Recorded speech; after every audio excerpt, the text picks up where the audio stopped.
A couple of years ago, a friend gave a word to me, which was that the Lord was giving me a cardboard box. And in the cardboard box were a number of things wrapped up.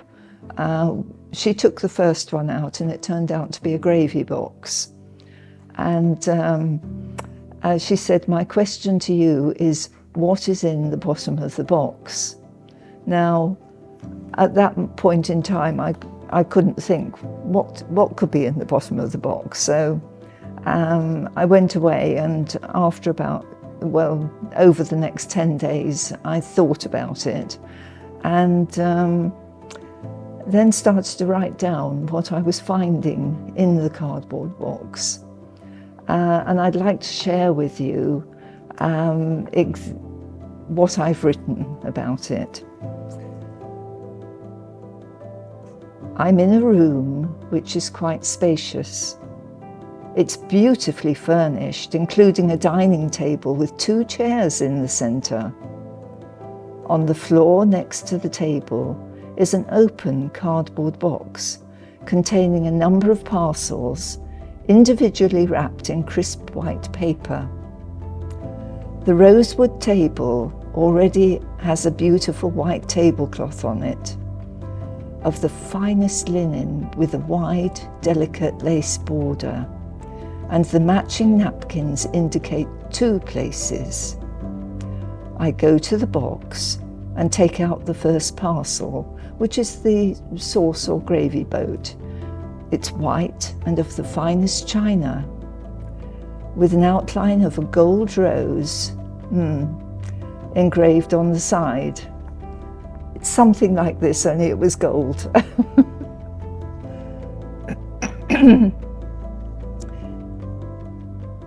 It has, there's a hint of pink in the petals and a hint of green in the leaves. I place it carefully on a side table, ready to be filled. I return to the box for the next parcel. This contains plates for the first course. There's a card tucked between them, marked "The Invitation." It makes my heart leap. It's inviting me to dinner in just a few hours. How exciting. The plates I now have in my hand are of the same fine white china with tiny gold roses engraved around the rim. They are exquisite. I spend time enjoying holding them, feeling their smoothness and admiring them, wondering what will go on them as I place them on the table. I'm unconcerned about time, just enjoying the preparation. It's all such a mystery. This is the hope I have, a positive expectation of something good. I just know this will all be perfect. There'll be no disappointments here. I proceed to unwrap more plates for the main course and the dessert, placing them on the side table. There are even matching coffee cups and saucers. Nothing has been forgotten. I reach the bottom of the box and notice a handle on it. Curious, I pull at the handle and another compartment is revealed, full of parcels. The whole compartment rises to fill the box once again. It's awesome. I continue unwrapping. The paper has such a beautiful feel to it. It's softer than the wrapping in the first box. This time there are glasses of the finest crystal. I'm almost scared to touch them, they're so fine. And yet again, around the rim of each one is the gold rose motif engraved in the crystal. How did they do that without breaking them? I place them on the table against each place setting and stand back again to admire it all. There are some more parcels in this layer. Some contain tiny bowls like condiment holders, yet different. Each has a little lid with a place for a miniature gold spoon. The spoons are there too. Whatever will they hold? The next parcel is quite large, and when unwrapped, I find a candelabra in the shape of a menorah. The candles are already in it, 2 with a hint of pink, 4 the softest shade of green, and the largest one in the centre is pure white. As I pick the lamp up, the candles light up, and they're all gently glowing, as if the fire is alight all the way down inside each candle, even though the flame can only be seen at the top. Placing it on the table, I'm riveted by its beauty. The next parcel contains white boxes of silver cutlery, the handles of which have the same tiny golden rose engraved on them. I unwrap them and take time placing them carefully on the table. I want the table to look perfect as the items on it. When it's finished, I stand back admiring it. Yes, it's just what I'd hoped for. It's stunning. Again, I have reached the bottom of the box, but yet again there's a handle to pull up. This time there's quite a large parcel, wrapped in crisp white tissue paper with a ribbon of pale pink tied in a bow around it. It's quite light. I lift it out carefully, and there's a tiny label with my name on it. It's so lovely. I catch my breath and I'm almost scared to open it. But curiosity and anticipation are too great, and I pull at the ribbon, which comes off easily. I unfold the tissue paper and find a robe made out of layers of the finest golden gossamer, catching and reflecting the gentle light in the room. I hold it up against me and find it's exactly the right size for me. The door to the kitchen opens, and he walks in smiling. He's dressed in a white robe with a golden sash around his waist, made of the same material as my robe. And he has golden sandals on his feet. My eyes meet his across the room. No one ever looked at me like that. It's pure love. The purest love ever is etched in every part of that beautiful face. His eyes glow as if I were the most adorable person he'd ever seen. A wave of emotion washes over me, and joy fills my heart. I'm suddenly aware I'm not dressed for the occasion, but sensing my momentary discomfort, he waves his hand towards me, and immediately I'm dressed in the golden robe, with tiny golden rosebuds in my hair and golden slippers on my feet. There's a diamond ring on my finger and a diamond pendant on a delicate gold chain around my neck. I'm a princess, his princess.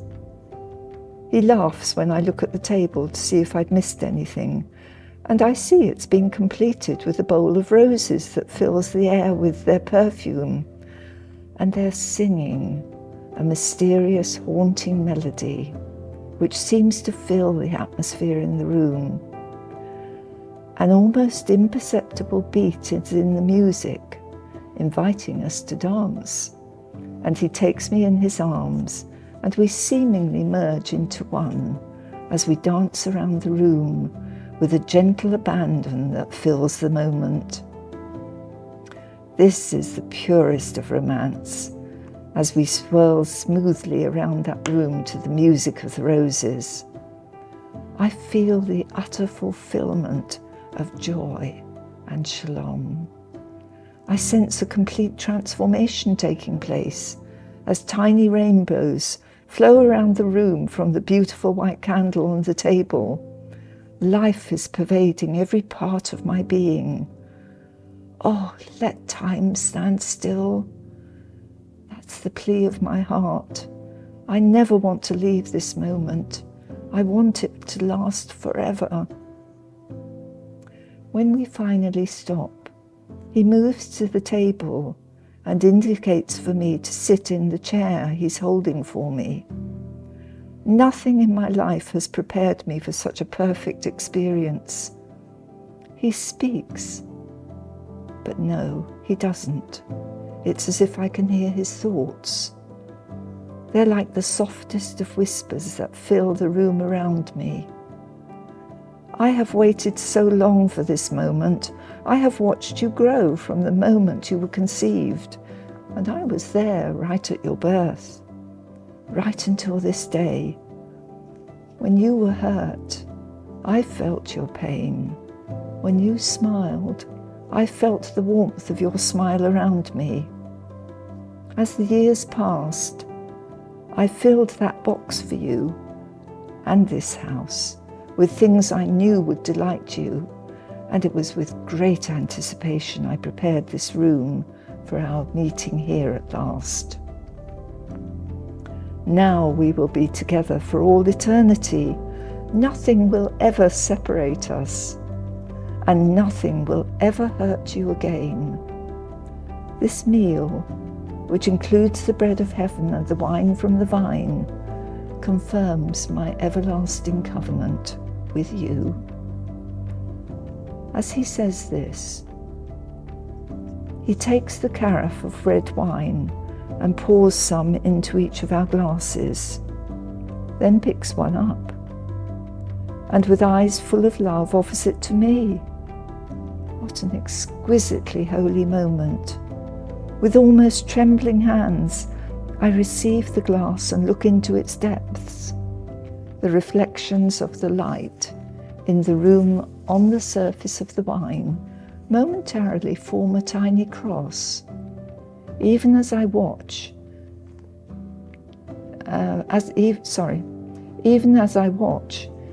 it changes into a delicate, perfect rose. And whilst lifting my eyes to his beautiful face, I reverently lift the glass to my lips, eager now to taste and see that my Lord is good. Words cannot express the wonder of that moment or the wonder of him who made it all. As I feel that sip of wine travel through my whole being, my heart is filled with even more love for him. It's bursting. I never knew my heart had such a capacity for love. I can't speak a word, but he knows. I can tell from the expression in his eyes that reflect the colours of 1,000,000 tiny rainbows flowing around us. He knows, and he smiles. We enjoy the most amazing feast. Of all the delicacies and delights I so loved, they just appear on the table. As one course is finished, another appears. And we talk and talk. He knows every moment of my life, all I had been through, all my doubts and fears, but he could only see the good that came from it all, and he shows me how my pain had shared in his suffering of so long ago. Yet it was all so exciting, so inspiring, yet so peaceful, so totally relaxed, so safe. As he reminisced over my life, we remembered the time when I had reached the end of myself, and I'd been crying out for him. Then, that lightest of touches, and that amazing, electrifying love had seemingly poured into and through me, as if there'd been a hole in the top of my head through which his liquid love had invaded my whole being. It didn't just affect my physical being, but my memory was flooded, overcoming the pains of the past, almost obliterating them. It was awakening new emotions I had never known, joy above and beyond anything I could have ever imagined, and peace flowed through my whole being like a gentle course of sparkling electricity. I had felt so good, so hopeful, I was on fire in the most wonderful way. The tears had flowed while I laughed and cried, reveling in the good feelings. Words had poured out of my spirit in worship and adoration. Beautiful, poetic words, right from my heart. His Spirit had filled me from the top of my head to the soles of my feet, and even out to my fingertips. We were exquisitely, stunningly, beautifully one. That was perfection. My whole being sanctified by his presence. And all this while, I'd been driving my car on the busiest of roads. We laughed as he said, "Oh, that was such fun. The angels were all around your car and on top of the cars around you, rejoicing and singing as we met with you." As we sat at the table, my happy tears flowed at the memory of those moments. But in his gentle, tender way, he caught the tears and they sparkled in his hand. His eyes twinkled with the warmth of his smile. I couldn't look away. This is the life he'd purchased for me, the life to be lived to the full. And once again that sparkling electricity filled every part of me, and exceeding joy flooded my whole being.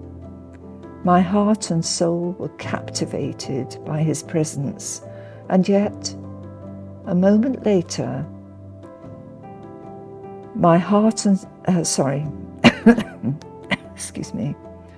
My heart and soul were captivated by his presence, and yet a moment later, a furious anger of a warrior spirit suddenly rose up, burning within me.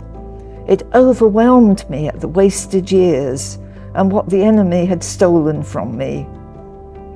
Immediately, his words were heard in my soul, bringing instantaneous comfort. This time, nothing will be stolen from you. And you know, I restore the years the locusts have eaten. We smiled at each other and the anger dispersed, and I knew and believed his promise. Although we spent what must have been hours together, I felt no awareness of time passing, no tiredness. It was a glorious abundance of life. He visited frequently after that, and still does. Sometimes we sit and chat in the garden, or on cooler days we enjoy a warm drink by a roaring fire in one of the beautiful rooms. But at the bottom of the box, I had found my first day in my new forever and ever home, the one that carries the most cherished of experiences. And sentimentally, I have kept that bottomless box, and it's become my treasure chest to hold my beautiful memories. What he's done for me, he can do for you.